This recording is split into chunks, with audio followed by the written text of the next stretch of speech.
Alhamdulillahirabbil alamin. Apa kabar semua? Dan mudah-mudahan dalam keadaan baik, sehat, segar, bugar, sehat, afiat, insya Allah ya. Nah, Bapak Ibu sekalian berbahagia. Pada prinsipnya komunikasi itu adalah merupakan sesuatu sarana yang sangat penting, sangat vital di dalam keluarga. Dari komunikasi inilah akan terpecahkan kebekuan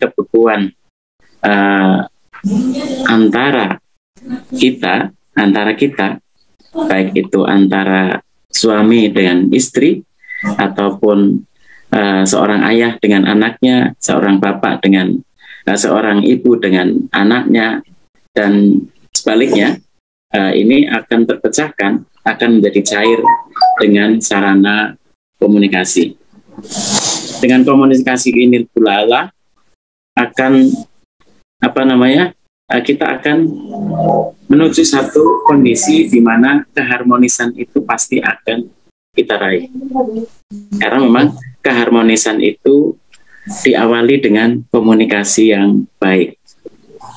Di awal mungkin kita akan menemukan kejanggalan-kejanggalan atau malah justru muncul permasalahan ketika kita mengawali komunikasi. Tapi dari situ merupakan satu awal bahwa kita sudah mulai terhubung ya, kita sudah mulai terhubung dengan hal-hal yang menyebabkan kebekuan di dalam keluarga.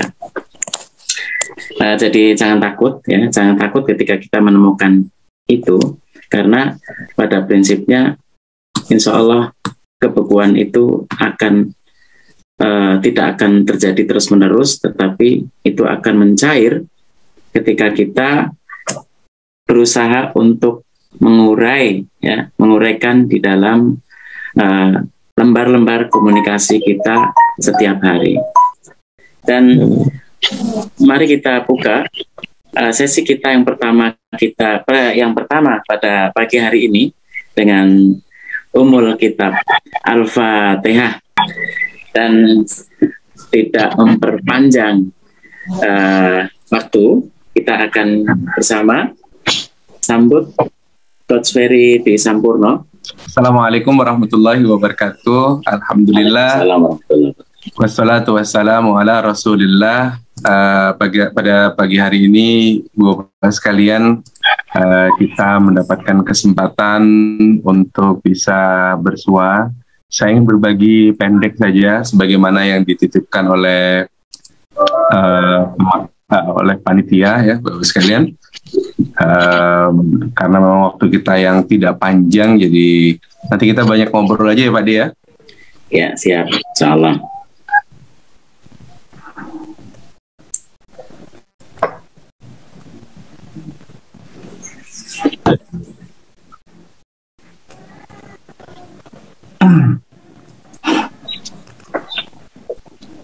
Ya,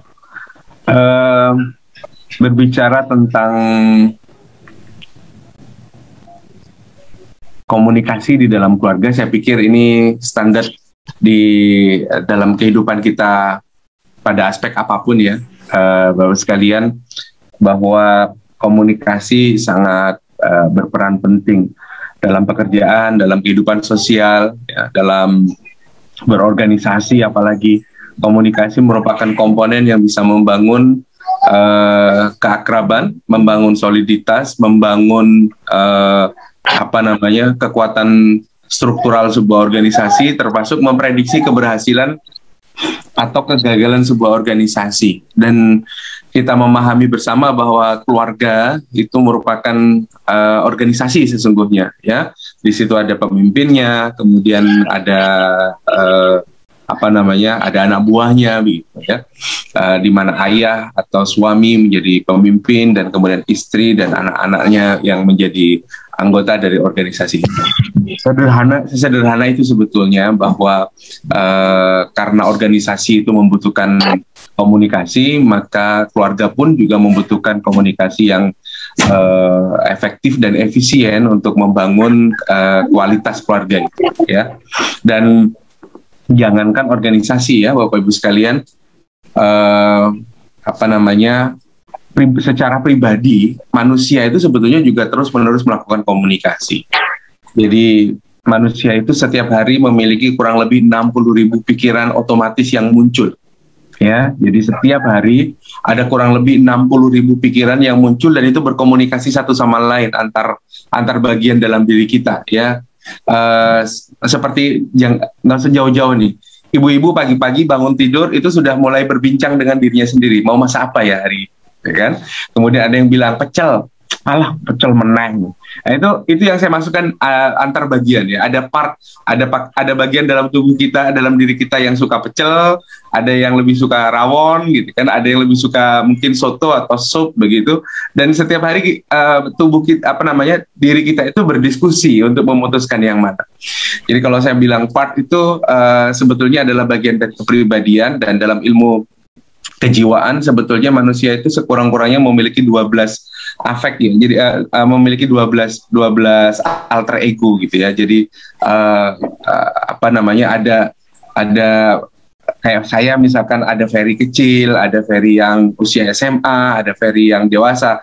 Pada masing-masing rentang perjalanan hidup saya itu ada terbentuk ego-ego yang kemudian menjadikan dia seperti kepribadian saya yang lain.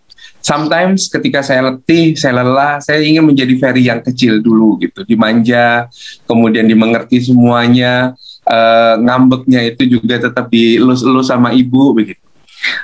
Begitu juga pasangan kita ya Bapak sekalian. Tapi ada kalanya juga mungkin sering kali ya menjadi Ferry yang sekarang begitu. Nah, Ibu Bapak sekalian, artinya setiap hari pun, bukan hanya setiap hari, setiap saat pun kita berkomunikasi antara diri kita. Nah, orang yang memiliki kemampuan berkomunikasi internal dengan baik, kecenderungannya sebetulnya akan mampu memiliki kemampuan berkomunikasi eksternal dengan cukup baik. Artinya, orang yang mampu membangun komunikasi yang layak dengan orang lain, sesungguhnya adalah orang yang sudah selesai dengan persoalan dirinya sendiri. Kebanyakan orang yang bersifat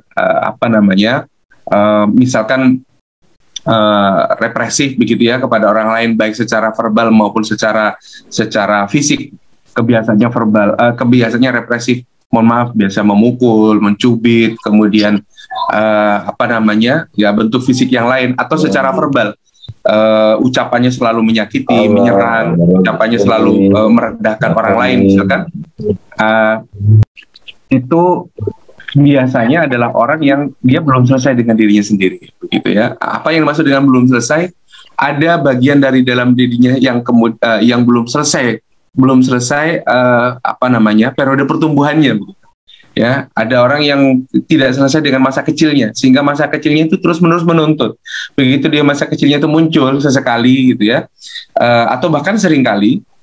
Itu bisa jadi membuat masa kecil dia itu jadi Ferry kecil, kalau saya mengistilahkan, misalkan Ferry kecil itu menguasai terus-menerus. Nah, Ferry kecil yang tidak pernah, yang belum sempat terpuaskan, belum sempat tuntas masa pertumbuhan dan perkembangannya, atau ada trauma masa kecil yang tidak terselesaikan, ketika dia terus-menerus memimpin kehidupan saya, maka saya akan menjadi seperti childish, kemudian tidak bisa dimengerti oleh orang dewasa gitu ya. Dan banyak kan ya, mungkin teman-teman Bapak Ibu sekalian menemukan orang-orang di sekitar Bapak Ibu yang modelnya seperti itu. Iki wong kok kayak gini ya modelnya gitu. Mungkin juga adalah teman organisasi kita ya, teman bekerja kita gitu.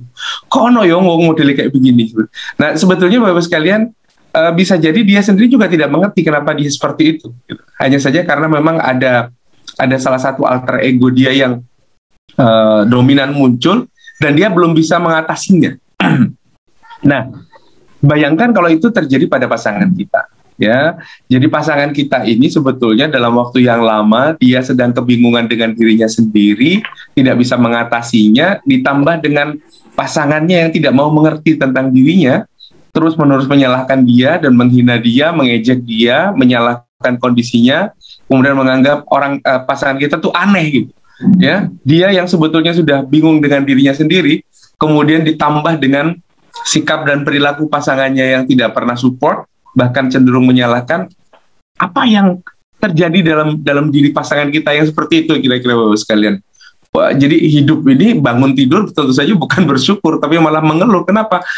kenapa saya hari ini hidup lagi gitu, hanya untuk menerima situasi dan kondisi di mana saya akan dipersalahkan terus-menerus, tidak dimengerti, yang itu juga bisa yang itu juga bisa berasal dari diri saya sendiri. Jadi kalau misalkan Ferry dewasa dengan Ferry kecil itu lagi ngobrol gitu misalkan ya, maka Ferry dewasa itu kan terus-menerus bicara secara bijaksana gitu, ngomong harusnya kamu nggak begini begitu dan seterusnya. Si Ferry kecil itu Bapak-Ibu sekalian, karena dia manja gitu ya, kemudian dia terbiasa dituruti apapun yang dia inginkan, itu nggak bisa paham apa yang disampaikan oleh Ferry dewasa. Ini kalau Ferry di dalam diri saya itu tidak memiliki kemampuan untuk berkomunikasi dengan baik, maka ini nggak akan selesai. Dan ada banyak orang yang dalam kehidupannya terus-menerus bertengkar dalam dirinya dan tidak pernah menemukan resolusi. Nah, orang yang seperti ini maka juga tidak akan pernah bisa damai dengan orang di sekitarnya. Ya, jadi Bapak-Ibu sekalian, justru kalau ada orang yang kelihatannya itu tidak mudah untuk Anda mengerti, nyusahin gitu misalkan ya, orang yang seperti ini tuh lebih butuh untuk Anda kasihani daripada Anda persalahkan terus-menerus sesungguhnya gitu. Dan apa yang Anda bayangkan sekarang kalau seandainya ternyata Anda melihat ternyata pasangan Anda selama ini seperti itu begitu. Dia lebih banyak butuh dikasihani dan dimengerti daripada Anda menuntut berlebihan. Ya. Nah, Bapak Ibu sekalian, saya ada satu slide ya, untuk testing dikit-dikit lah ya, testing dikit-dikit untuk memperdalam apa yang ingin saya perjelaskan hari ini ya. Bapak Ibu, ya memang screen-nya kosong. Tadi kosong, sekarang sudah ada isinya.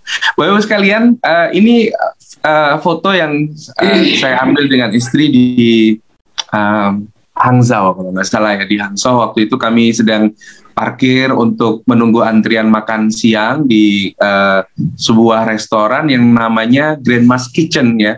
Ada sebuah restoran dapur nenek gitu kalau dalam bahasa kita.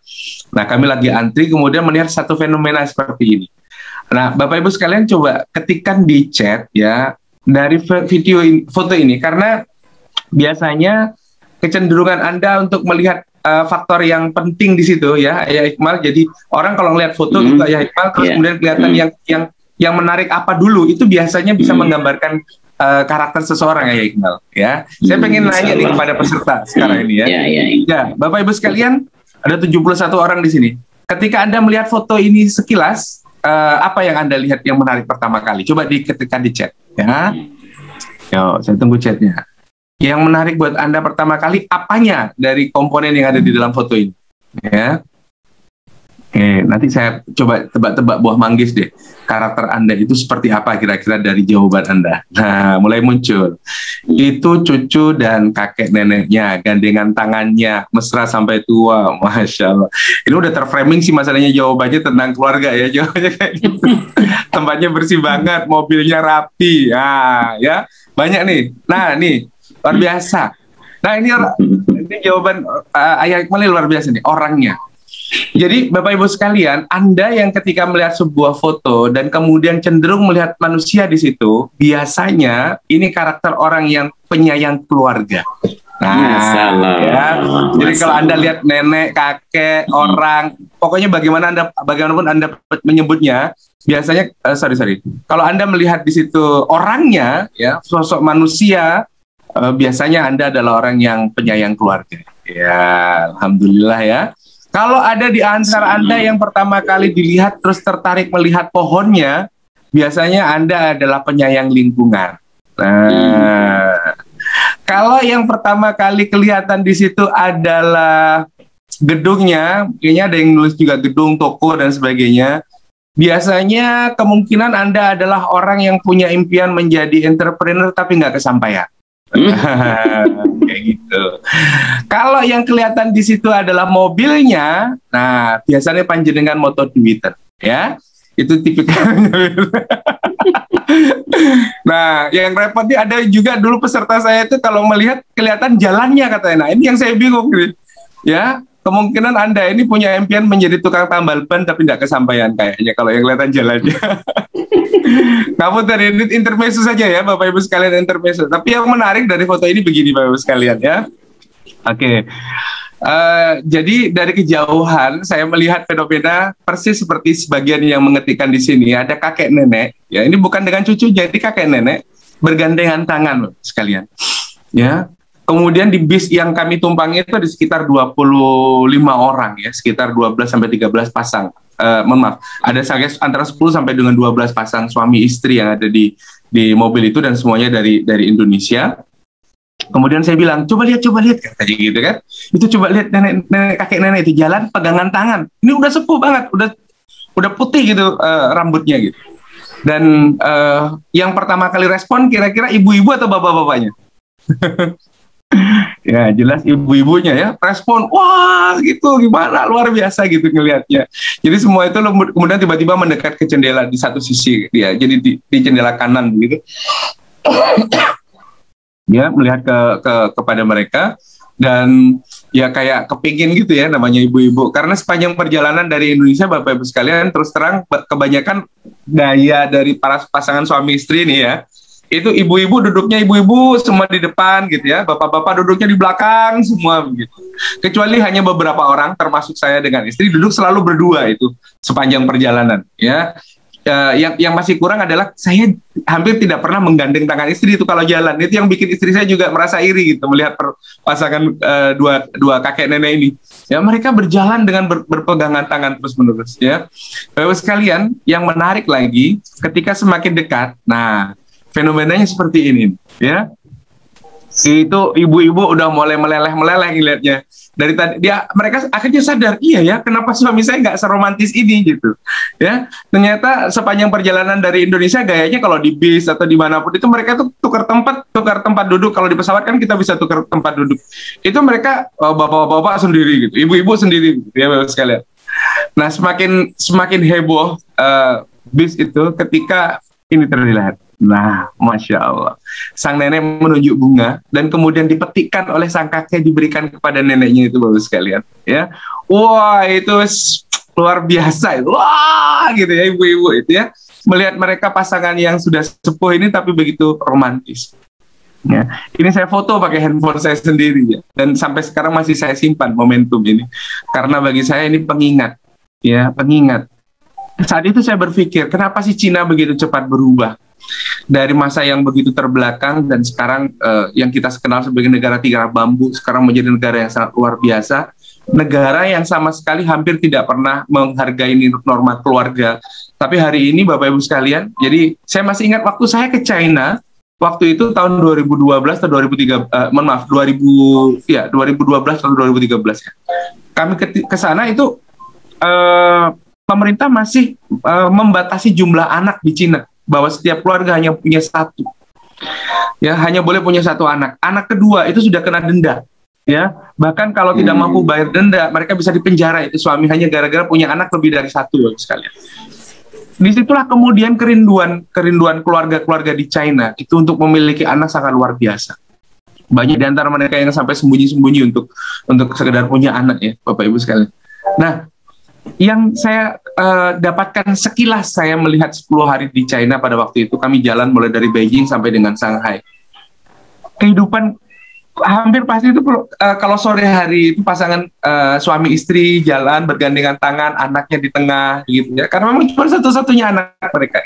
Jadi sangat-sangat mereka jaga. Saya lihat di antara yang membuat mereka memiliki komitmen perubahan luar biasa dan berdampak kepada perubahan bangsa yang sedemikian signifikan, itu adalah karena mereka sudah berlimpah cinta di rumah. Ya, fenomena melihat pasangan suami istri berjalan bergandengan tangan di Cina itu biasa, banyak Bapak sekalian di sana. Ya, karena di rumah mereka itu sudah berlimpah cinta. Sehingga apa yang terjadi? Ketika mereka keluar dari rumahnya, mereka sudah mengalami surplus cinta Bapak sekalian. Ya, anak-anaknya surplus dengan cinta karena memang cuma satu anak, diasuh oleh dua orang tua yang begitu mencintai mereka dan sangat mensyukuri kehadiran mereka.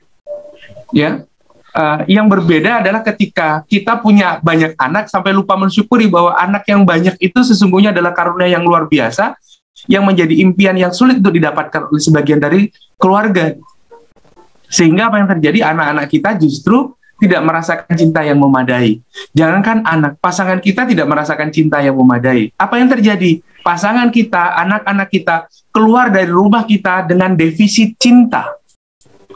Kalau mereka keluar dengan defisit cinta, apa yang akan mereka lakukan? Mereka cari kompensasi. Mereka akan mencari kompensasinya dengan menemukan cinta yang kurang itu ke tempat yang lain. Naudzubillah min dzalik, pasangan kita mencari cinta di tempat yang lain, anak-anak kita juga mencari cinta di tempat yang lain. Maka wajar kalau kemudian anak-anak kita merasa lebih mencintai atau lebih dicintai di luar rumah kita. Anak-anak kita lebih merasa memiliki ayah, lebih merasakan kehadiran ayah dari sosok ayah rekan-rekannya, dari sosok ayah teman-teman dan sahabatnya. Anak-anak kita lebih merasa mendapatkan kasih sayang ibu dari ibu teman-temannya. Itu masih baik ya, luar biasa gitu. Masih mending kalau misalkan mereka menemukan cinta dari cinta ayah dari ayah teman-temannya. Tapi kalau kemudian dia menemukan cinta dari om-om, naudzubillah min dzalik, cinta dari tante-tante, cinta dari mereka yang memiliki pergaulan yang salah, ya, dari teman-teman dan sahabat yang keliru. Karena mereka mengalami defisit cinta di rumah, mereka cari substitutnya. Manusia nggak bisa hidup dengan kekurangan cinta. Nah, jadi Bapak Ibu sekalian, saya hanya ingin mengingatkan, dan ini banyak sekali ayah, banyak sekali ibu, bahkan mereka yang sudah tertarbiah sekian lama, agak sulit melihat bahwa kalau ada sesuatu dengan putra-putri mereka, mereka tetap menganggap bahwa putra-putri saya yang salah. Saya mendidik mereka sudah benar. Padahal rumusnya sederhana. Ya, orang yang sudah berlimpah cinta tidak akan pernah butuh untuk menemukan cinta di luar. Anak-anak kita berupaya menemukan kenyamanan di luar karena di rumah nggak nyaman, Ibu sekalian. Karena ayah ibunya tidak pernah menjadi sahabat yang nyaman. Ayah ibunya lebih menjadi interrogator dibandingkan pendengar. Temennya itu kalau anak kita curhat, aku tak curhat po, iya opo nopo bisa kene, dirangkul Pak, Bu, dikasih tempat, dibuatkan kopi, apapun yang dia ceritakan, mohon maaf, seandainya dia ngomong sesuatu yang tidak senonoh sekalipun, temennya dengerin gitu. Bahkan menjadi menimpalinya dengan kehangatan begitu, sehingga merasa nyaman. Coba kalau Bapak Ibu yang kalau saya saja masih sampai dengan hari ini, anak saya datang curhat, kemudian yang diomongin sesuatu, misalkan aku misalkan ngomongin tentang pacar lah, misalkan ngomongin tentang pacar, misalkan ini bagi sebagian kita ini kan omongan yang sangat-sangat tabu gitu. Kok ngomong pacaran, wah sembarang kalir, dicari dalilnya sudah kita itu. Ya, padahal temennya ketika diajak ngomongin tentang perempuan dirangkul, dianget-angeti, nyaman hatinya gitu.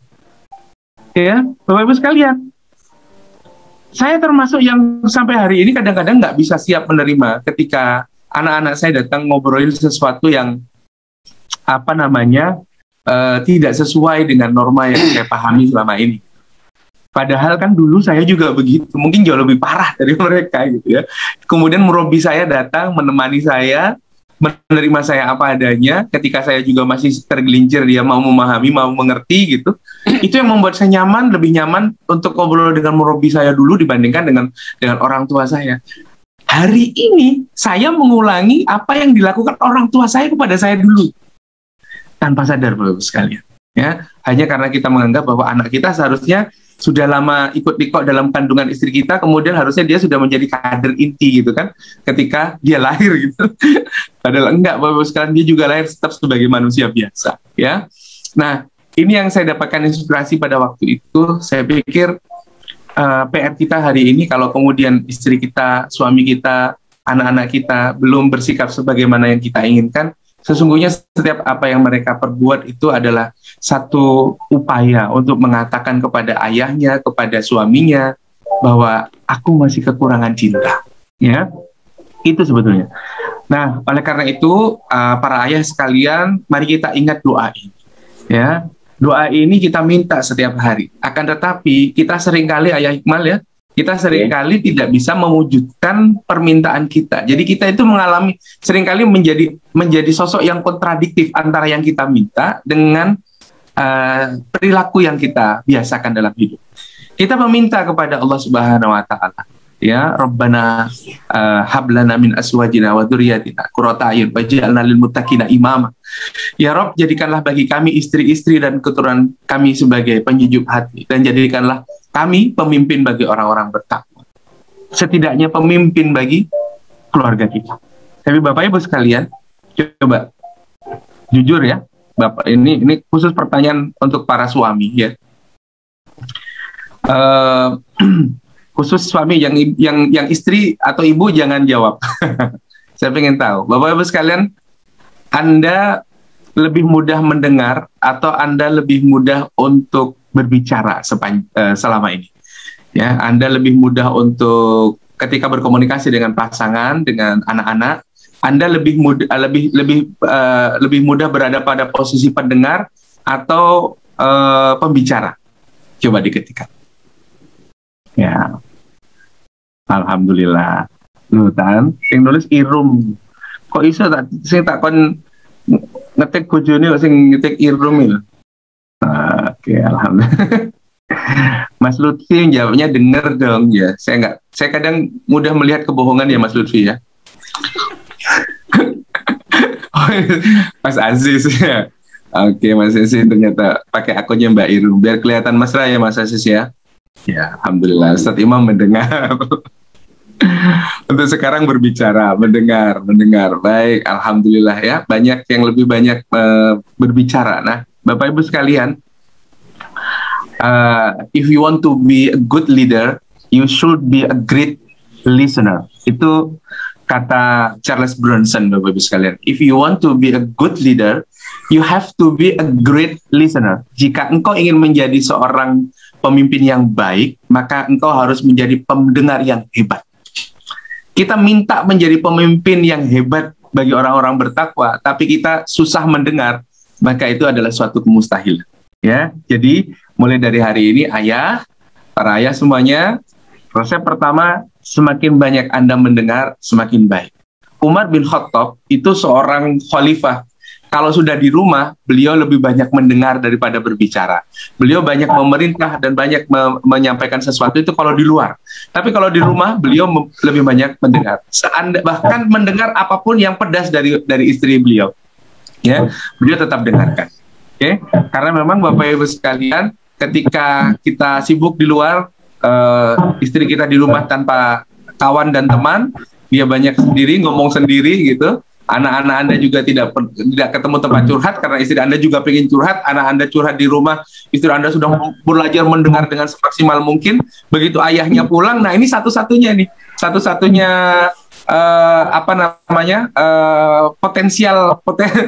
potensial victim ya.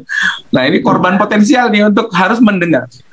Nah, salah satu indikasi ini pelajaran bagi istri saya, dan mohon maaf tadi saya mau disclaimer di awal tapi lupa menyampaikan bahwa apa yang saya sampaikan bukanlah standar saya, jadi artinya saya masih jauh dari yang saya sampaikan dan saya terus belajar Bapak Ibu sekalian. Nah, termasuk hal ini, saya bukan pendengar yang baik Bapak Ibu ya, jadi meskipun saya berupaya untuk mendengar sebaik-baiknya, kadang-kadang punya ukuran letih juga gitu ya mendengarkan sesuatu, apalagi kadang-kadang berulang ya kecenderungannya. Karena memang kehidupan istri kita kan berulang-ulang begitu-begitu saja ya.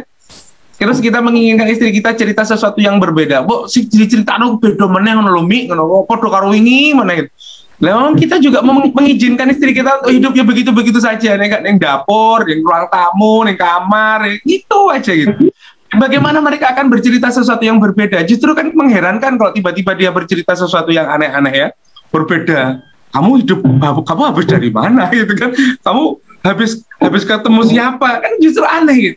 Nah, dalam kondisi seperti itu Bapak sekalian, ya kita ini menuntut pengertian, tidak menyediakan sesuatu yang memadai untuk membuat istri kita bisa seperti yang kita ya. Nah, Bapak Ibu, oleh karena itu yang ingin saya ingatkan sebelum saya serahkan kembali untuk diskusi, saya mengingatkan yang akan meruntuhkan keutuhan keluarga itu hanya itu, tidak ada yang lain. Tidak ada faktor eksternal dalam keluarga yang bisa layak untuk menjadi peruntuh keluarga. Ya, tidak ada. Yang ada itu hanyalah ego. Kalau tidak ego suami, ya ego istri atau ego kedua. Ya. Jadi Bapak Ibu sekalian, ketika kita ingin menjaga keharmonisan keluarga, ya kuncinya satu-satunya adalah masing-masing mau merendahkan ego. Terutama, ini saya garis bawahi, terutama suami.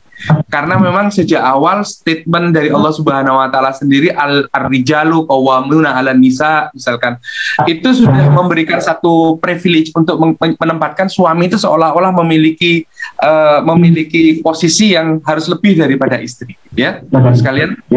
Sehingga ego suami lebih susah untuk direndahkan dibandingkan istri. Kalaupun mau merendah harus tetap harus di atas istri. Jadi saya mau merendah kalau kamu rendah duluan, ya, sehingga tetap posisinya tetap di atas istrinya, ya kan? Selalu begitu.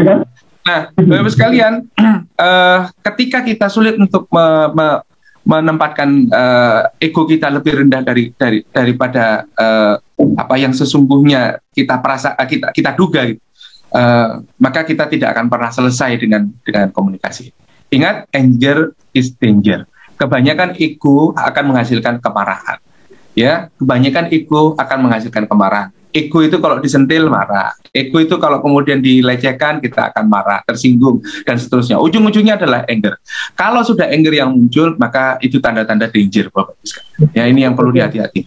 Anda jaga. Angernya bukan hanya kepada pasangan, juga kepada anak-anak. Dan ini saya merasakan menemukan ada banyak case kayak begini. Anak menjadi letih untuk berkomunikasi dengan ayah, dengan ibunya, hanya karena mereka sudah tidak sanggup lagi untuk menampung anger dari kedua orang tuanya, ya, terutama dari ayahnya.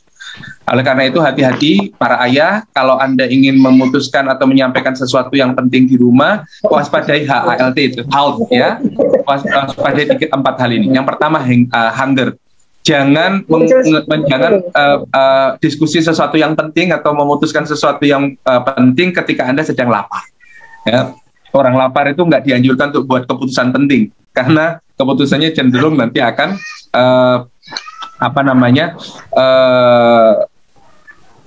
tidak proporsional, ya. Oke. Kemudian yang kedua adalah anger. Nah, ini yang perlu diwaspadai, kemarahan. Ketika Anda sedang marah, jangan buat keputusan.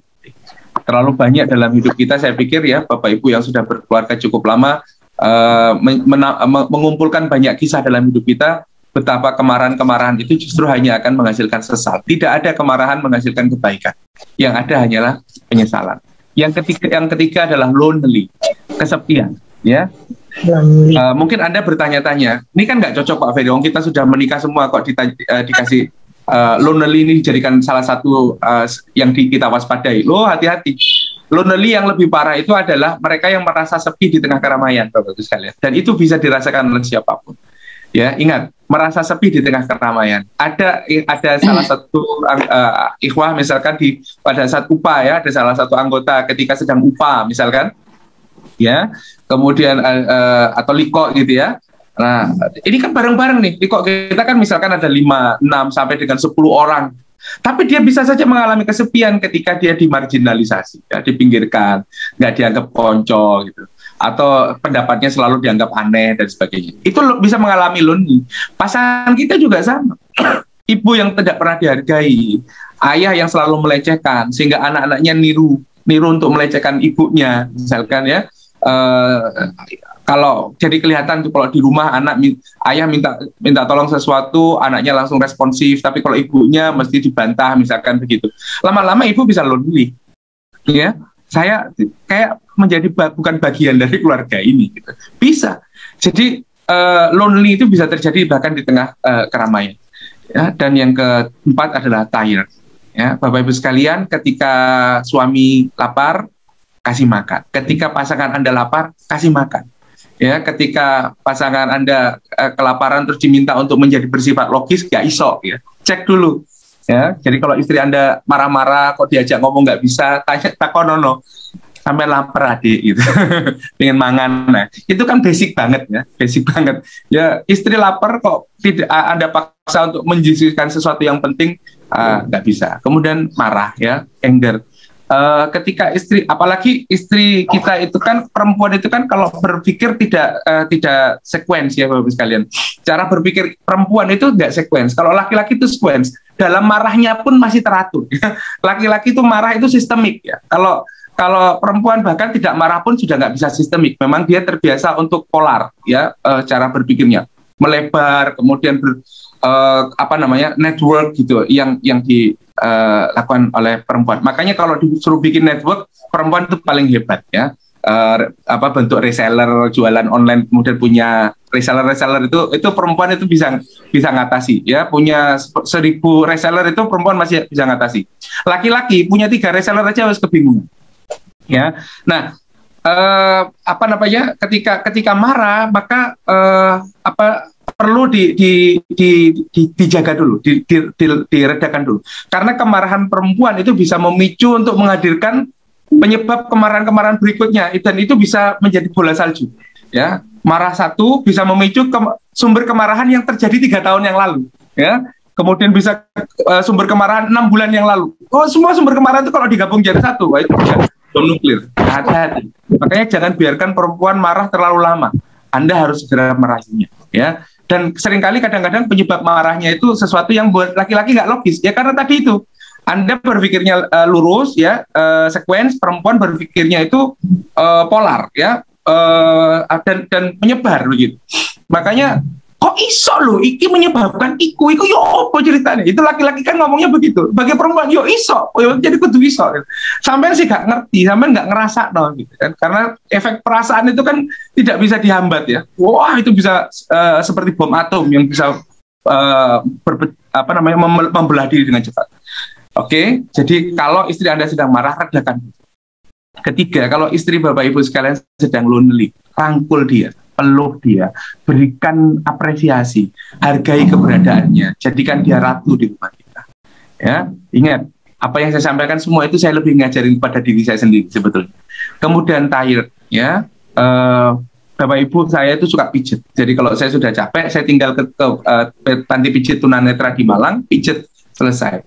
Tapi kalau perempuan kan nggak gampang. Makanya saya kadang sering memarahi diri sendiri ketika istri saya itu mengeluh capek dan saya juga kecapean sehingga kemudian nggak bisa mijitin dia itu bagi saya itu adalah satu bentuk kesalahan. Ya, saya sering menyalahkan diri saya sendiri seperti itu. Dan ya semaksimal mungkin kita harus bisa meredakan 4 hal ini, harus diredakan terlebih dahulu. Rasa laparnya, kemarahannya, rasa sendirinya, keletihannya, baru Anda bisa menuntut istri Anda itu proper. Ya, itu baru basic proper ya. Jadi mohon maaf Bapak Ibu sekalian, kalau istri kita itu kok kayak makhluk yang tidak bisa kita mengerti. Lah karena panjenengan memang tidak pernah membuat mereka itu menjadi the proper wife gitu ya. Jadi menjadikan dia perempuan yang proper saja, proper apa? Layak gitu. Menjadi seorang perempuan dan istri yang layak saja itu kita jarang melakukannya. Apalagi membuat mereka menjadi istri yang delightful begitu, yang keren. Impian kita itu istri kita bisa seperti Sayyidati Aisyah, seperti Bunda Khadijah gitu. Tapi Anda sendiri kayak Abu Jahal. Itu kan repot, nggak bisa komplek, nggak bisa ketemu ya. Abu Jahal ya cocoknya sama istrinya Abu Jahal. Bagus sekali. Nah, oleh karena itu untuk menyadari ini ada termometer kesadaran emosi ya, Ayah Iqmal ini saya sampaikan sebelum slide terakhir. Bapak Ibu sekalian, untuk mengecek apakah Anda dalam kondisi terkontrol atau tidak, coba gunakan termometer emosi ini. Pertama, kalau yang paling rendah Anda sudah mulai tidak merasakan apapun. Ya.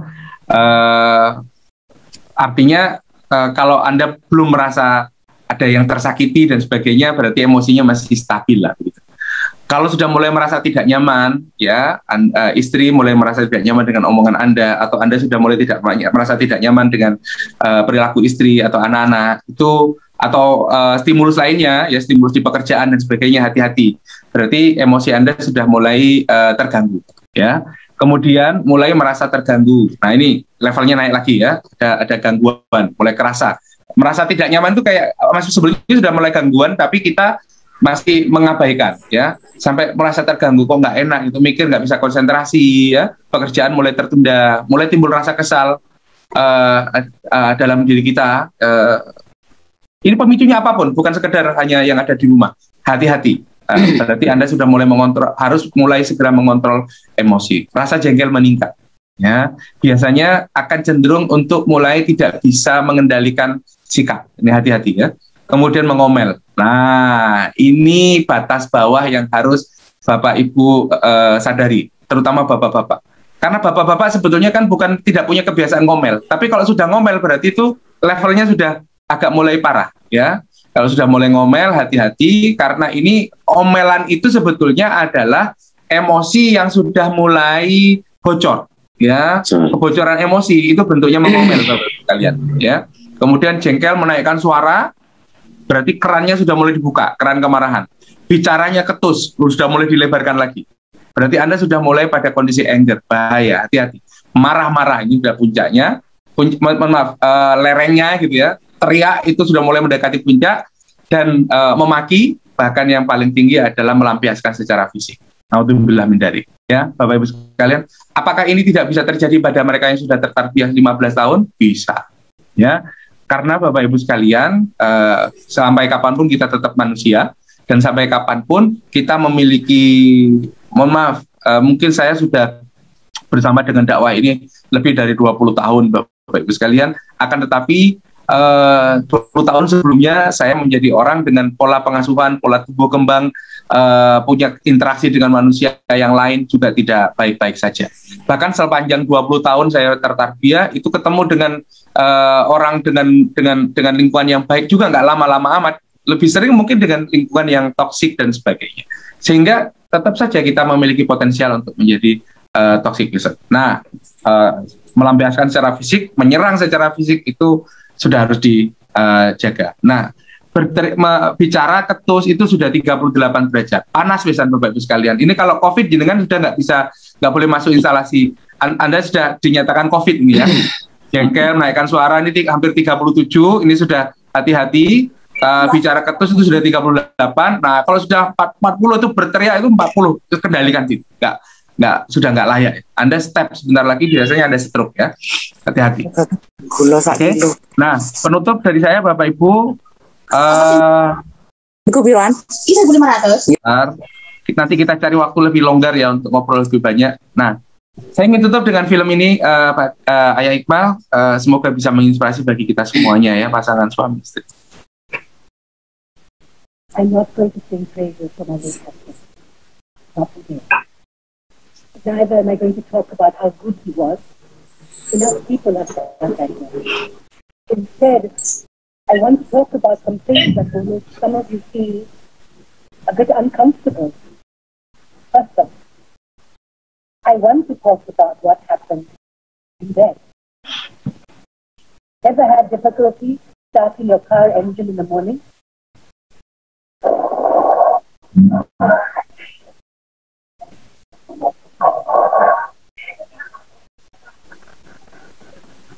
Well, that's exactly what it sounded like.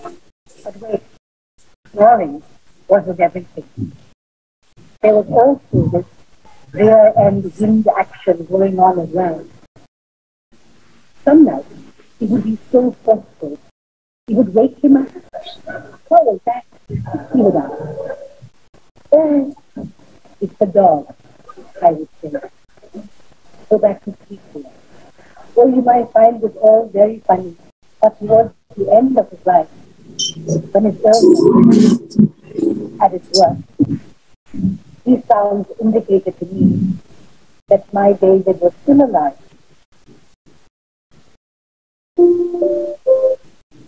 And yet I wouldn't hear just to hear those sounds again before I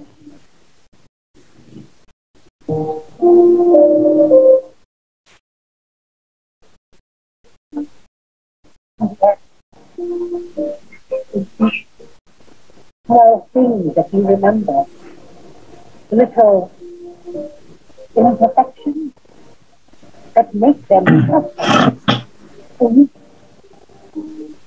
So to my beautiful children, I hope one day you too find yourself life partners who are as beautifully imperfect as your father was to me.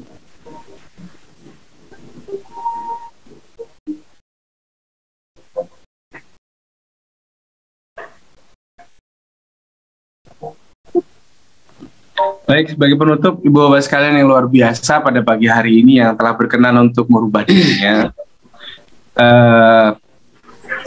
Ini seorang 10 keluarga mengatakan, hal terbesar yang dapat diperbuat seorang ayah bagi anak-anaknya adalah mengasihi ibu mereka. Dan hal terbesar yang dapat diperbuat seorang ibu bagi anak-anaknya adalah mengasihi ayah mereka. Makna mengasihi dan mencintai pasangan kita seperti yang dikisahkan dalam video barusan Bapak Ibu sekalian. Mencintai pasangan kita itu bukan menerima mereka apa adanya. Bahkan kita mencintai segala kekurangan dan ketidaksempurnaan mereka. Itu bukti cinta yang sesungguhnya. Saya banyak belajar, mohon maaf, dari keluarga Ayah Hikmal ya, terutama Mbak Sofi ya, ketika mereka dikaruniai Mbak Sofi yang luar biasa, itu bagi saya adalah bentuk contoh nyata bagaimana keluarga ini menerima satu sama lain dengan sangat luar biasa. Alhamdulillah saya bersyukur mengenal keluarga ini karena bagi saya akhirnya saya melihat bagaimana contoh nyata mengimplementasikan cinta di tengah keluarga. Mereka semuanya, ya kalau Ayah Hikmal sama Bude Inung menerima Mbak Sofi apa adanya itu wajar ya saya pikir. Tapi kakak dan adiknya mampu menunjukkan penerimaan yang sangat luar biasa itu karena mereka berdua telah mendidik mereka dengan sangat luar biasa. Bapak-Ibu sekalian, kalau kita mendengar apa yang saya sampaikan hari ini, saya dan panjenengan mungkin merasa ada banyak hutang yang kita miliki kepada pasangan kita, kepada anak-anak kita. Dan saya pikir selagi masih ada waktu, mari kita angsur satu persatu hutang-hutang itu untuk kita penuhi kepada mereka semua. Semangat untuk menjadi ayah yang terbaik bagi anak-anak, menjadi pasangan yang selalu dirindukan dan semakin dirindukan setiap saat. Dan dengan itu insya Allah kita telah berkontribusi nyata bagi bangsa ini. Nggak usah muluk-muluk pingin melakukan sesuatu untuk negara ini, Bapak Ibu sekalian, untuk umat ini. Sementara kita abai dengan apa yang harusnya kita lakukan di rumah. Itu satu sifat hipokrit menurut saya, ya. Kemunafikan. Anda bicara demikian hebat tentang peradaban, tentang masyarakat, gitu. Tapi Anda gagal menjaga istri dan anak-anak Anda. Saya pikir ini adalah satu sifat hipokrit. Justru langkah paling nyata untuk menyelamatkan dunia, seperti yang dikatakan oleh Bunda Teresa. Kalau Anda bertanya bagaimana cara saya menjaga perdamaian dunia, Bunda Teresa jawabnya sederhana. Go home and love your family. Pulanglah dan cintai keluargamu dengan hebat. Mohon maaf, kekurangan dari saya pribadi, yang baik hanya dari Allah semata. Saya kembalikan kepada Ayah Hikmal. Assalamualaikum warahmatullahi wabarakatuh. Waalaikumsalam warahmatullahi wabarakatuh. Masya Allah, luar biasa. Beberapa poin yang saya catat, dan poin terakhir ini saya catat semua, ini termometer emosi. Luar biasa ya. Jadi artinya memang dalam diri kita itu harus selalu ada termometernya agar kita paham bahwa kita sekarang itu ada di mana. Bapak Ibu yang berbahagia, saya mendengar apa yang disampaikan oleh Coach Berry di awal tadi. Kenapa kok kita tentang foto ya? Yang menjadi pusat perhatian kita adalah orang. Ya. Saya sangat interest ya, respect ketika kakek itu menggandeng sang nenek itu tadi. Dan saya jadi ingat itu, saya tidak pernah berduaan dengan istri saya dimanapun, ketika kita di luar berjalan olahraga, di pasar, di mana-mana, kecuali di situ saya menggandeng tangan istri saya. Dan itu sudah pasti gitu itu. Kalau enggak ada yang nggak menggandeng itu, ada sesuatu yang hilang gitu itu. Ya. Itu memang ya begitu. Ini juga salah satu termometer bagi saya. Jadi salah satu termometer, ada sesuatu yang hilang ketika saya tidak berjalan mengganting istri saya di tengah dalam kondisi apapun, sedangkan saya berjalan bersama istri saya. Nah, kemudian tadi ya, ada 60.000 komunikasi dalam diri kita yang kita itu seharusnya itu menyalurkan, ya, menyalurkan, dan itu berbahaya ketika itu tidak tersalur. Sehingga ada seorang ayah punya masalah di dalam keluarganya, tetapi dia diam saja seolah-olah tidak ada apa-apa gitu. Ya, ini adalah salah satu refleksi dari 60.000, ya. Saya tambahkan sedikit Pak Den. Iya. Saya lupa tadi ketika menyampaikan itu, sebetulnya yang lebih patut diwaspadai adalah 60.000 komunikasi internal kita itu, yang 40%-nya yang yang 60%-nya, ya, 60%, jadi 36.000 ya. Yang 60%-nya itu disebut dengan ANTS. INTS, Automatic Negative Thoughts. Jadi pikiran negatif yang muncul secara otomatis, itu 60%-nya. Jadi kita ini nggak usah dirasani wong gitu ya, nggak usah dipicu oleh orang lain. Sebetulnya kita sudah akan tendensinya kita itu adalah berpikir negatif sudah. Tangi terus, aku tambah tua yo, aku tambah elek yo, aku tambah lemu yo, aku tambah gini yo. Semua negatif itu otomatis muncul pada bojoku gak seneng karo aku, bojoku tambah ngene, anak-anakku gak ngergani aku. Semua negatif itu akan muncul dengan otomatis ya. Yang positif itu susah membangkitkannya, yang negatif itu munculnya dengan otomatis. Gitu saja. Itu yang kenapa kita perlu memanage pikiran kita itu dengan baik. Begitu Pak De. Ya. Oke. Subhanallah, saya kemarin sampai bilang itu. Tentang hal-hal yang negatif dalam diri kita yang muncul secara otomatis itu, saya bilang kepada orang-orang, terus kita itu boleh lupa dengan umur kita, tetapi tidak boleh lupa dengan keimanan kita, karena inilah yang akan mengendalikan diri kita. Apa waktu di kantor sama teman-teman, apa di mana gitu, jadi lupakan saja umur kita, karena umur kita itu berjalan begitu saja. Ya, kita mungkin akan tua gitu itu, tapi lupakan tuaan itu. Ya, saya sudah jadi kakek ini, kakek mana ya, karena sudah punya 2 cucu gitu. Ya, jadi kalau yang bulan kemarin saya masih jadi kakek, bulan ini saya jadi kakek ini. Ya tapi ya gitu. Jadi saya harus latihan semangat ya. Kalau orang bilang, Pak Iqmal umur 50 tahun itu nggak boleh loh lari-lari. Kata siapa? Ya, jadi misalkan ini salah satu contoh, lupakan umur, ya, lupakan umur, tapi kendalikan diri kita dengan iman. Ini yang tidak boleh lupa. Masya Allah. Masya Allah ya. Jadi ini tadi 60.000 komunikasi dalam diri kita, dan 60%-nya itu muncul secara otomatis yang negatif itu, Nah, inilah yang harus kita tata ulang ya. Refresh pagi ya. Refresh pagi, kita harus bangun tidur, kita harus refresh ya pikiran kita agar ya mudah-mudahan munculnya yang negatif itu adalah dalam rangka untuk memperbaiki diri. Nah, kemudian ada surplus cinta itu ya. Jadi cinta itu sampai berlebihan, sampai di jalan-jalan, sepanjang jalan itu orang bisa melihat bahwa orang itu cintanya berlebih. Jadi bukan kebalik ya, karena di rumah tidak pernah gandengan ya, di rumah tidak pernah bermesraan, tiba-tiba pada saat selfie, pada saat foto di jalan-jalan itu bermesraan gitu itu. Jadi bukan kebalik.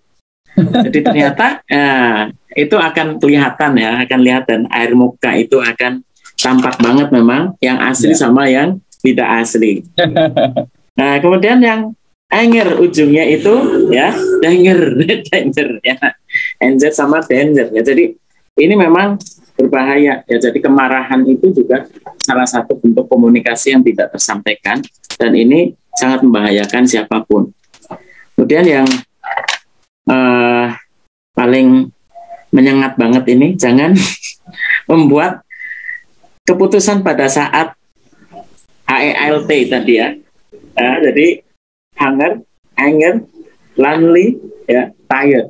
Nah, jadi dalam kondisi 4 hal ini jangan paksa seseorang itu untuk membuat keputusan.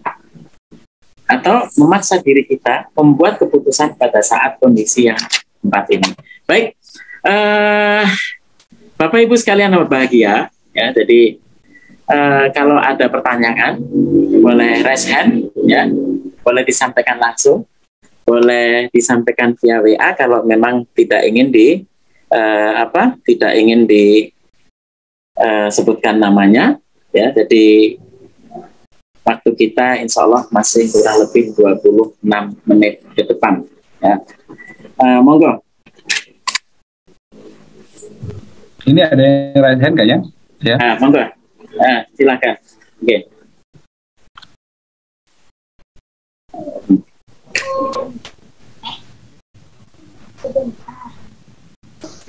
Monggo Pak Hasan. Untuk pagi yang keren, jazakumullah khair. Ayu dan enggak. Monggo. Ya, halo Pak Hasan. Assalamualaikum. Waalaikumsalam warahmatullahi wabarakatuh. Waalaikumsalam warahmatullahi wabarakatuh. Oh, Masya Allah. Alhamdulillah, acara pagi ini terinspirasi betul ke saya pribadi, khususnya untuk menata keluarga ini. Ternyata saya masih jauh dari apa yang diharapkan. Dan yang ingin menjadi pertanyaan adalah bagaimana menyikapi bila kita tidak dihiraukan gitu. Itu aja. Gimana? Masya Allah. Langsung tetap di PC nggak dihiraukan Pak Hasan. Pak Dari bisa aja, tahu aja. Di PC nggak dihiraukan. Pak bisa tembus saja. Oke. Langsung saja Gus Ferry mungkin. Langsung ya, baik, ya, Pak Terluan. Saya jadi kemudian teringat belum menyampaikan ada materi yang memang saya lewati tadi. Saya khawatir waktunya terlalu panjang, makanya saya lewati. Tapi ini penting ya. Sebentar, saya share screen lagi. Jadi di dalam ilmu tentang proaktif reaktif ya, teman-teman sekalian, ini bukunya sempat menjadi mega bestseller in the world ya. Bukunya judulnya adalah Seven Habits of Highly Effective People, karangan dari Stephen Covey. Dan ini adalah bab pertama yang dia sampaikan tentang proaktif, reaktif, proaktif. Bahwa seseorang itu ketika dia menghadapi persoalan, ada dua respon yang ada dua pilihan cara merespon yang biasanya dipilih oleh seseorang ya. Yang pertama adalah reaktif. Proaktif di sini beda dengan proaktif yang biasanya Bapak Ibu dengar selama ini ya, bahwa orang proaktif itu kan adalah orang yang kalau ada sesuatu yang patut ditolong kemudian responsif lah ya. Kebanyakan kita menganggap proaktif itu responsif. Di sini agak berbeda ya, nanti saya jelaskan. Nah, orang reaktif itu Bapak Ibu sekalian adalah cara merespon secara reaktif ya, itu adalah ketika ada stimulus maka langsung diberikan respon ya. Ini nggak ada jeda antara stimulus dengan respon, otomatis gitu. Jenengan dikaplok ya, sampai dikaplok wong, kemudian pilihannya kaplok balik. Nah, itu namanya reaktif ya. Jadi kalau Anda mendapatkan sesuatu, mendapatkan tindakan sesuatu dari orang lain, kemudian respon Anda yang muncul itu adalah respon yang tidak Anda pikirkan terlebih dahulu, maka itu disebut dengan reaktif. Ya, padahal Bapak Ibu sekalian, ini terutama untuk merespon stimulus negatif ya. Stimulus negatif, stimulus yang tidak menyenangkan, stimulus yang bisa menyebabkan kerusakan pada masa-masa yang akan datang. Nah, respon yang tidak diberikan jeda ini yang pada akhirnya akan berpotensi untuk menghadirkan penyesalan. Kenapa? Karena cenderungnya itu kita merespon menggunakan otak, menggunakan otak reptil kita. Otak reptil itu kan memang fungsinya adalah pertahanan diri. Nah, sayangnya otak reptil itu memiliki memori yang terbatas, Bapak Ibu sekalian. Memori yang disimpan di otak reptil itu hanyalah tentang survive. Dia nggak punya moral, nggak punya value gitu ya di otak reptil. Yang tersimpan hanya semua kebutuhan untuk menyelamatkan diri di otak reptil itu. Ya ibarat misalkan panjenengan punya kotak P3K di rumah, kotak P3K itu kan diisi hal-hal yang sangat penting ya, urgent banget gitu dalam kondisi darurat. Nggak mungkin Anda menyimpan kulkas, kemudian magicom di jero kotak P3K, nggak mungkin. Yang Anda simpan hanya sesuatu yang bersifat dasar untuk keselamatan diri. Nah, otak reptil juga sama. Nah, begitu Anda dikuasai oleh otak reptil, pikiran Anda cuma bagaimana menyelamatkan diri. Dikaplok balik. Itu pertahanan diri, Bapak-Ibu sekalian. Ya, padahal ketika panjenengan dikaplok, plok begitu, kemudian Anda sejenak memikirkan, opo ya kok ngaplok aku. Terus jenengan tanya gitu. Anda tanya kepada dia, kenapa Anda kok ngaplok saya? Anda menampar saya. Kemudian jawaban dia tiba-tiba mengatakan, maaf tadi ada nyamuknya Pak, atau ada serangga, atau ada apa di pipinya sehingga saya pukul begitu. Kalau misalkan tiba-tiba Anda mendapatkan jawaban seperti itu, apa yang akan Anda rasakan? Ya menyesal pasti kan. Ya ternyata orang ini mau nolong saya kok malah kemudian saya balas dengan sesuatu yang menyakiti dia. Gitu.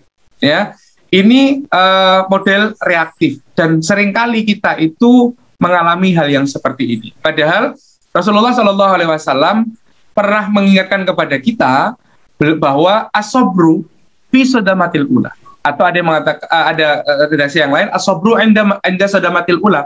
Sabar itu ada pada pukulan yang pertama, ya, aukamakbala.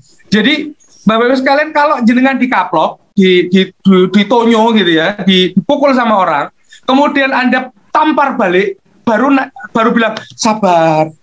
Itu sudah tidak masuk sabar, kata Rasulullah. Ya, sabar itu kalau Anda ditampar, Anda diam sejenak, kemudian dipikirkan, oh ini nyaplok, ini apa? Ngapunten ya. Contoh yang saya berikan ini kan kayak kok aneh ya, gitu kan. Kaplok sih, baru takonononya apa yang ngaplok aku kan begitu ya. Tapi kata Rasulullah enggak gitu. Kalau Anda ditampar, Anda dipukul, tahan dulu dirimu, sabar dulu gitu. Tanyakan ada apa kamu maksudnya memukul saya. Jadi asobru enda sodamatil ula itu justru ribuan tahun sebelumnya Rasulullah sudah mengajarkan tentang reaktif proaktif ini dibandingkan Stephen Covey, Bapak Ibu sekalian. Dan buku ini menjadi salah satu buku rujukan manajemen dunia. Ya, anehnya kenapa kemudian hadis itu nggak jadi rujukan dunia secara luas maksudnya, hanya umat Islam yang menggunakannya. Karena Bapak Ibu, ketika Anda menahan diri, ya, menahan untuk tidak merespon secara langsung, kata Stephen Covey, pada saat itu Anda bisa menggunakan 4 tools yang merupakan karunia Tuhan Yang Maha Esa, yang bisa Anda gunakan untuk merespon secara lebih baik.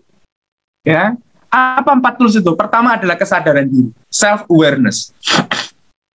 Kita itu punya kesadaran diri. Jadi ketika Anda memilih untuk sabar, itu berarti Anda orang yang menguasai diri Anda dengan baik. Itu indikator, justru begini, wong dikaplok kok malah menang wae, terus mikir, itu yo culun menurutku, misalkan begitu ya. Justru kalau kata Stephen Covey, Anda itu adalah orang yang dewasa dan memiliki kesadaran penuh pada diri Anda sendiri. Anda memiliki kemampuan untuk mengontrol diri Anda dengan baik. Justru orang yang merespon dengan respon yang tidak dipikirkan sebelumnya, artinya Anda justru lebih dikendalikan oleh kebiasaan Anda. Anda bukan orang yang mampu mengatur kebiasaan, tapi Anda orang yang diatur oleh kebiasaan. Ingat. Jadi mulai dari sekarang, kalau ada suami kok kemudian menerima pulang-pulang kesel, bayangan di rumah nanti sudah disiapkan air hangat, istrinya berdandan cantik, makanan sudah tertata semua di rumah, anak-anak sudah cantik, ganteng, duduk belajar gitu kan, rumah rapi, bersih. Begitu datang ternyata semuanya berbalik 180 derajat, terus Anda marah-marah, maka Anda sebetulnya adalah orang yang tidak sadar diri.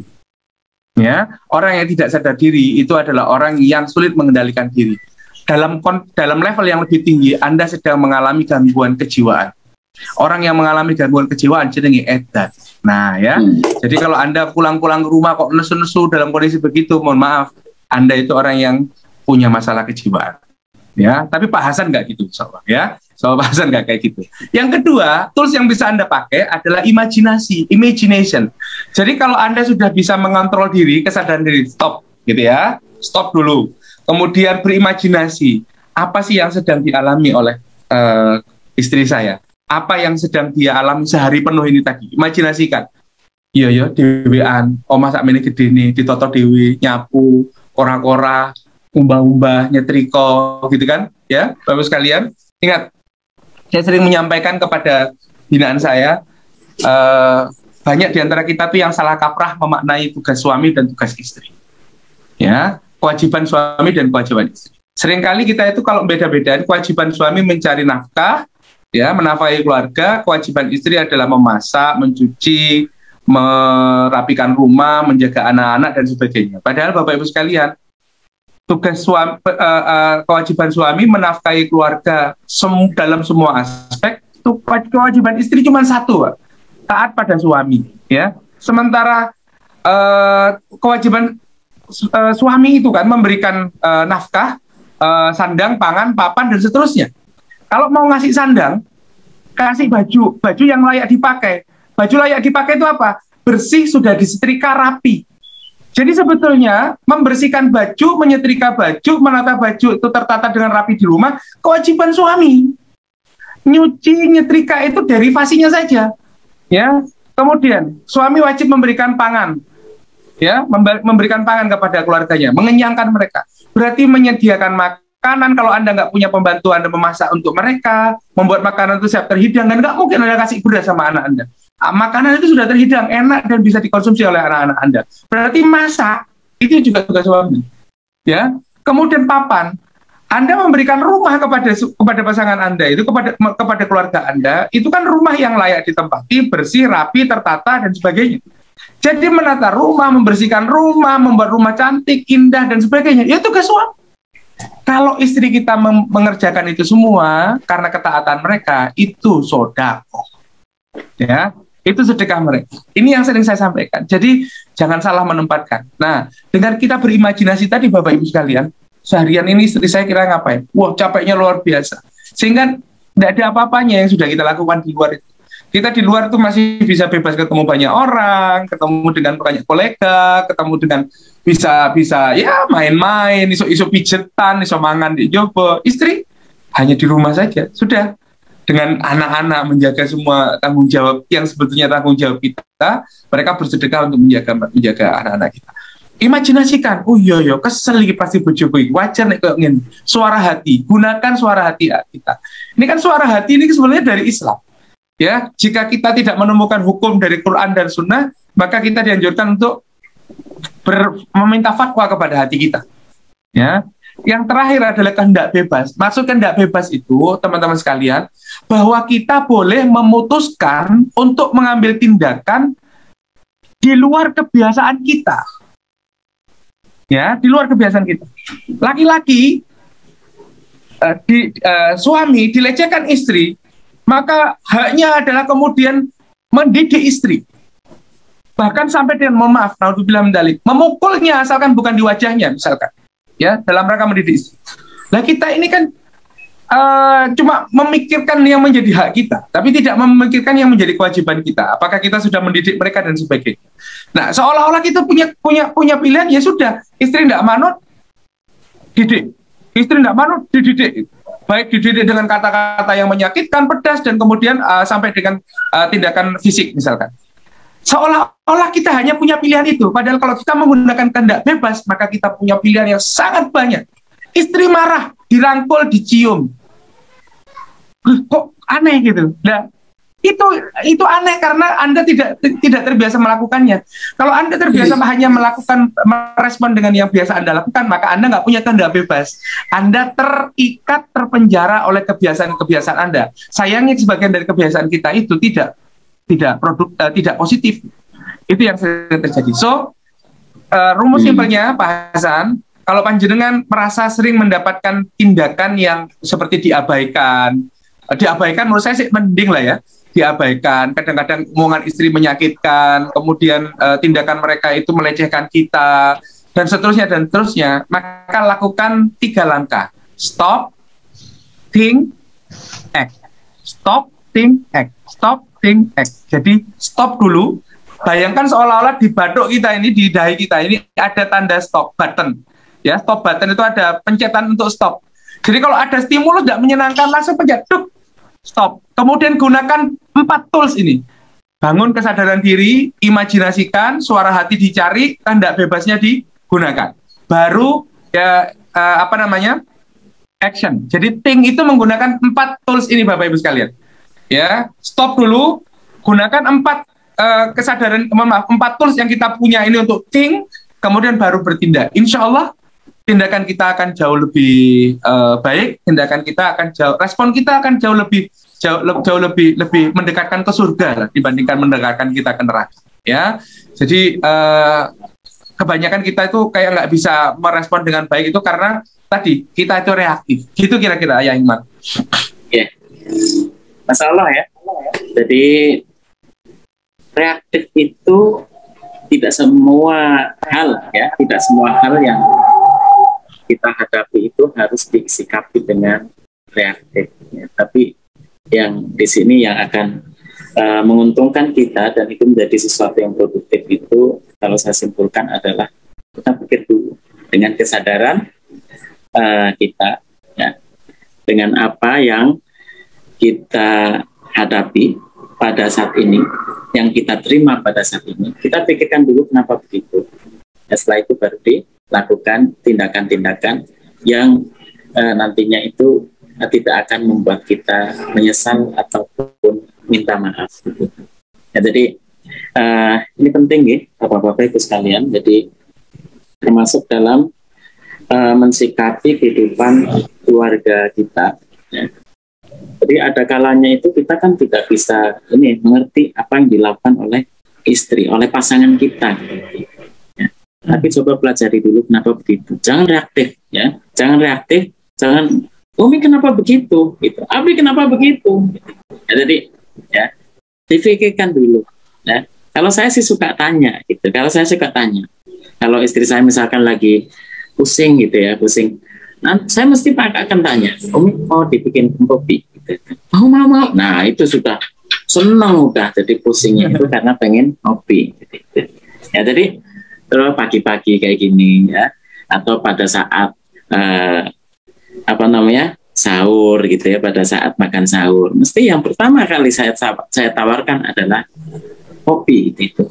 Nah ini akan sangat mempengaruhi moodnya gitu itu ya, sehingga pada saat itu setelah saya bikin kopi, beliau itu istilahnya aktivitasnya jadi kayak teratur begitu, baik banget itu ya. Jadi karena dia mendapatkan sesuatu yang dia inginkan tanpa dia itu mampu mengucapkan gitu. Misalkan bikinin kopi dong gitu.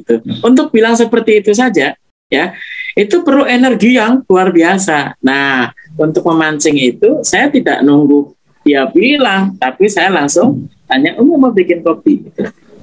Umi mau bikin kopi susu apa kopi pahit gitu.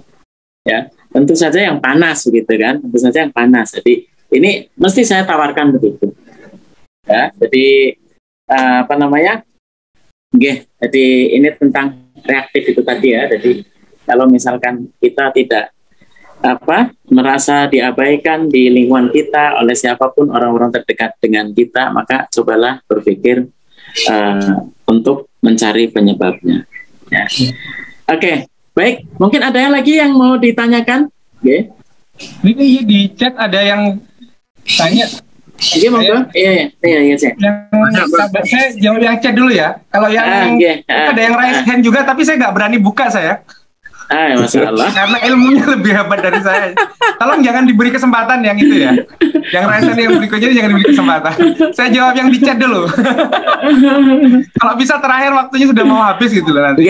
Moga. Nah, ini ada pertanyaan begini nih. Bagaimana untuk menjaga komunikasi dan keharmonisan dalam keluarga dengan kondisi waktu saya hampir terkuras di tempat kerja? Ketika pulang ke rumah, seringkali sudah dalam kondisi lelah, baik fisik maupun kadang-kadang sampai lelah fisik dan pikiran.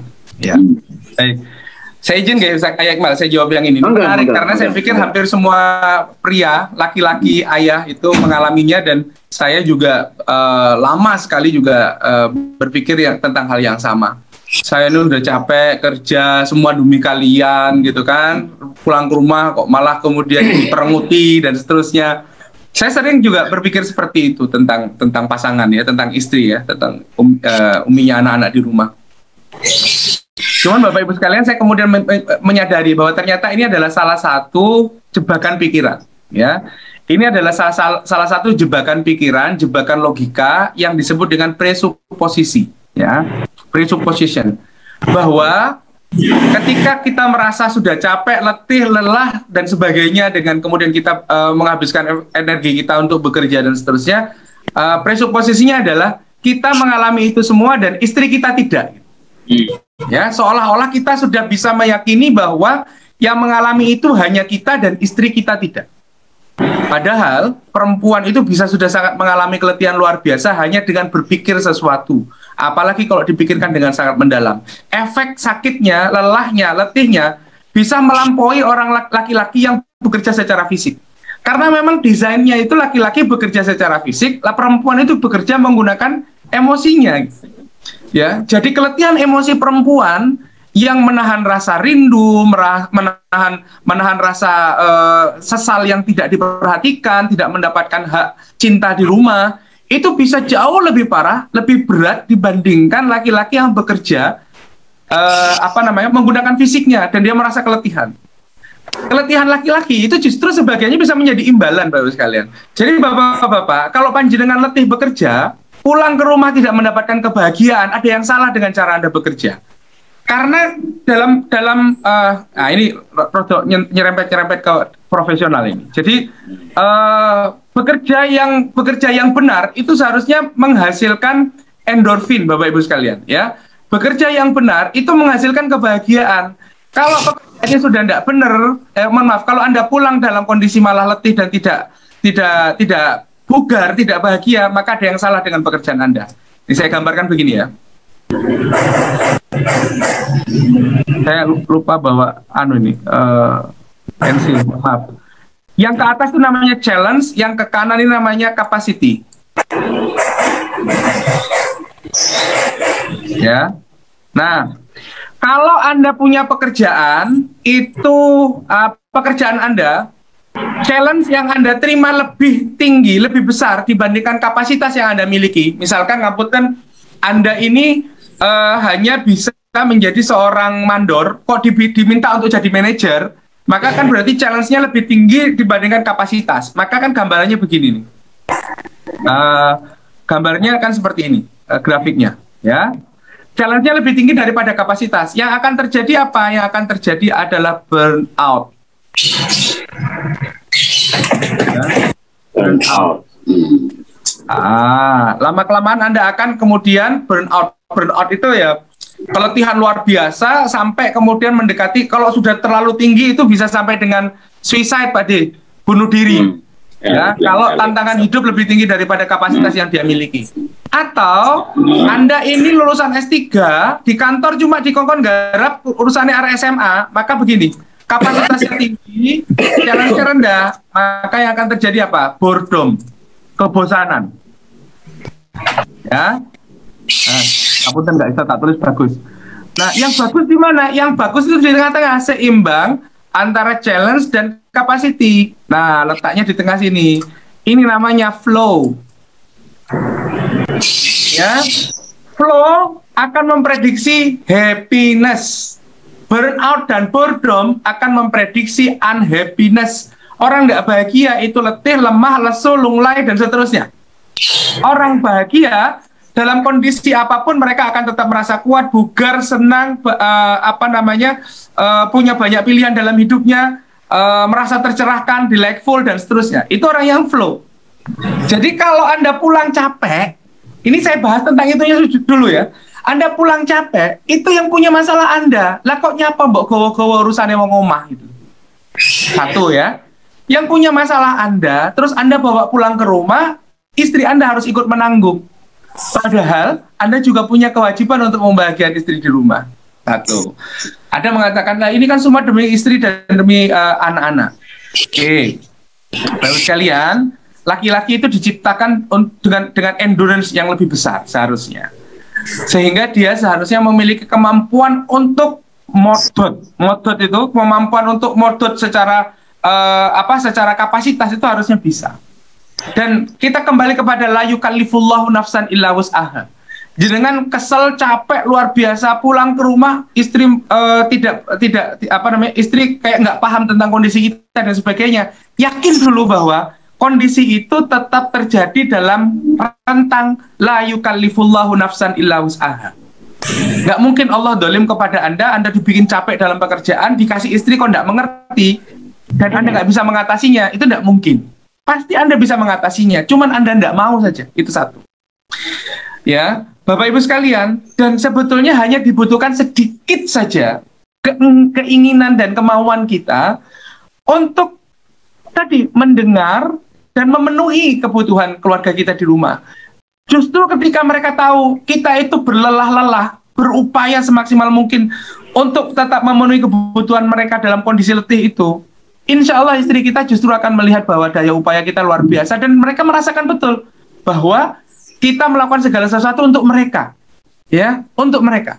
Itu justru akan terjadi. Tapi kalau kemudian kita pulang ke rumah ingin dimengerti dulu, maka yang akan terjadi justru istri kita nggak bisa mau mengerti. Justru nggak akan terrecord, ya, tidak akan terekam bahwa kita seharian sudah bekerja letih dan luar biasa. Itu sudah langsung ketutup, Bapak Ibu sekalian, Bapak sekalian, ya, Bapak. Itu keletihan kita seharian di kantor itu langsung ketutup dengan emosi mereka yang merasa tidak dipenuhi keinginan hanya untuk diperhatikan tadi itu. Tapi kalau kita memaksa diri mendengarkan, mengerti, memenuhi kebutuhan mereka, tidak lama kok. Lama-lama kemudian istri kita akan kemudian capek ya, Bi, capek ya, Mas, ya. Terus tidak apa-apa gitu. Mereka akan dengan cepat mengerti, ya. Ini semoga istri saya tidak dengerin ya. Ini jadi udah live itu tadi. Jadi obrolan kita tadi pagi. Karena dia di sebelah, ya. Kita lagi di hotel di Jember ini karena nanti ada agenda. Jadi dia dengan anak-anak di sebelah. Saya ngobrol dengan istri tentang pengalaman suatu saat pengalaman di Surabaya. Seharian itu suasana di rumah tidak enak. Ya, sampai saya di kantor pasti merasa kok ada sesuatu yang tidak selesai tadi di rumah gitu ya. Sampai di rumah bener kok saya nggak enak gitu. No opo. Sampai kemudian saya sadar kalau hari itu adalah hari ulang tahun istri saya. Ya. Dan bagaimanapun perempuan ya, meskipun sudah tarbiyah 500 tahun juga namanya juga tetap perempuan. Ya. Urusan lupa hari tanggal lahir itu, wah itu bisa menjadi kiamat sugro. Nah, akhirnya saya sadar, oh iya ulang tahun, dan itu sudah hampir sore, kan sudah hampir kehilangan ininya ya, hampir kehilangan premium time-nya gitu. Prime time-nya habis. Kalau ingat di sore hari itu kan harus lewat gitu kan. Qadarullah saya ingat, Masya Allah, akhirnya saya berupaya untuk nyari peluang untuk mendapatkan sesuatu untuk bisa saya jadikan kejutan. Alhamdulillah, waktu itu kan tinggal di Surabaya, nyari bunga itu masih gampang. Saya order bunga, saya order buket bunga, dikirim sudah menjelang Isya gitu kira-kira.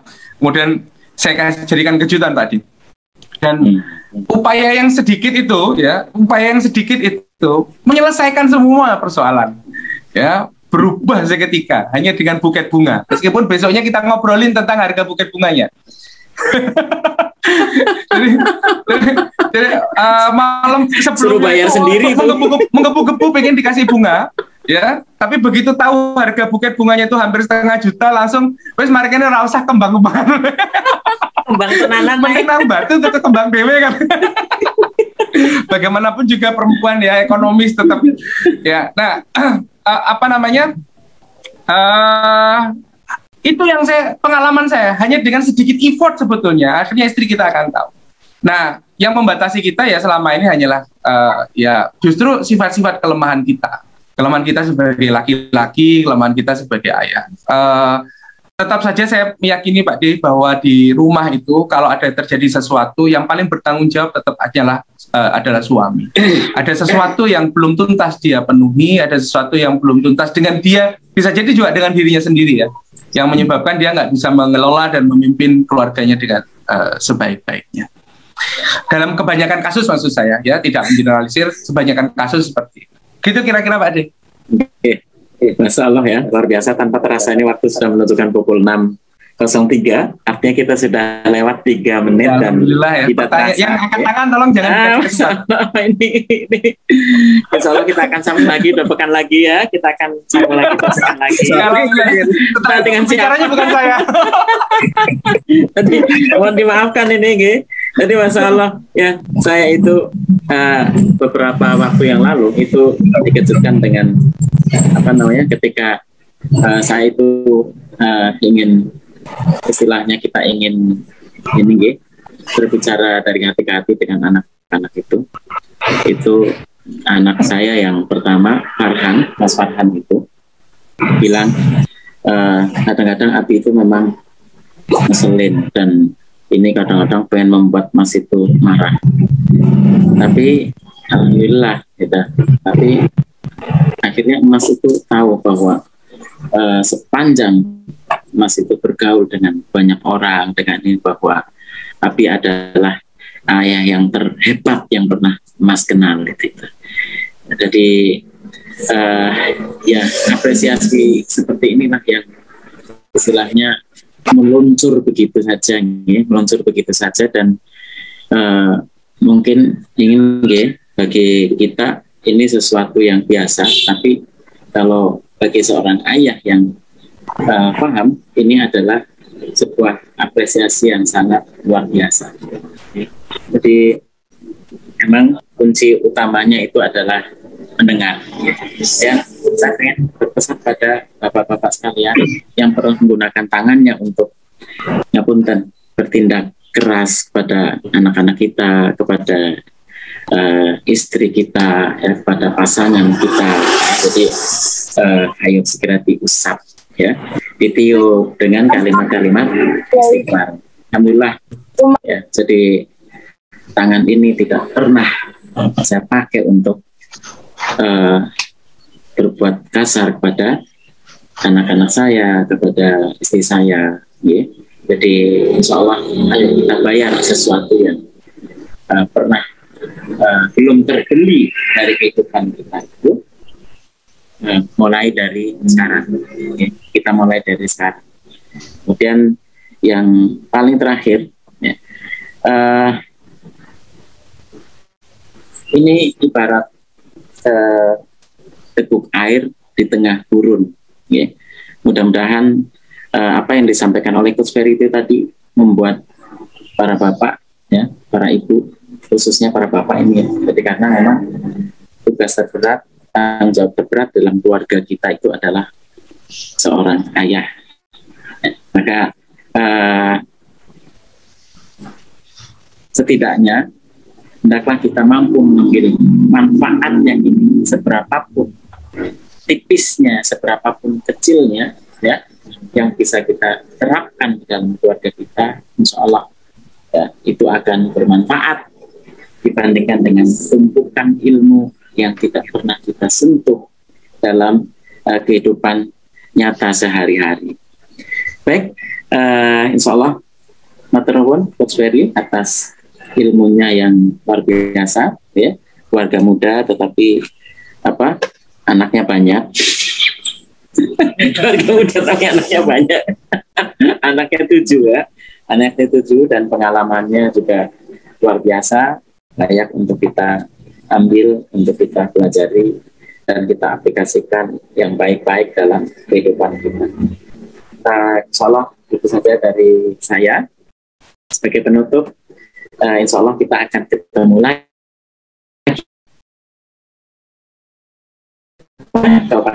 Insya Allah tiap jil, ya, pekan pertama dan pekan 3 yang lain. Insya Allah kurang lebih untuk segala kekaguan yang muncul pada saat ini di kesempatan pertama ini, saya mohon maaf pada para hadirin semua, pada para ayah ibu yang berbahagia, dan selamat menjalankan aktivitas untuk hari ini dan hari-hari yang akan datang. Wallahul muwaffiq ila aqwamit thoriq. Assalamualaikum warahmatullahi wabarakatuh.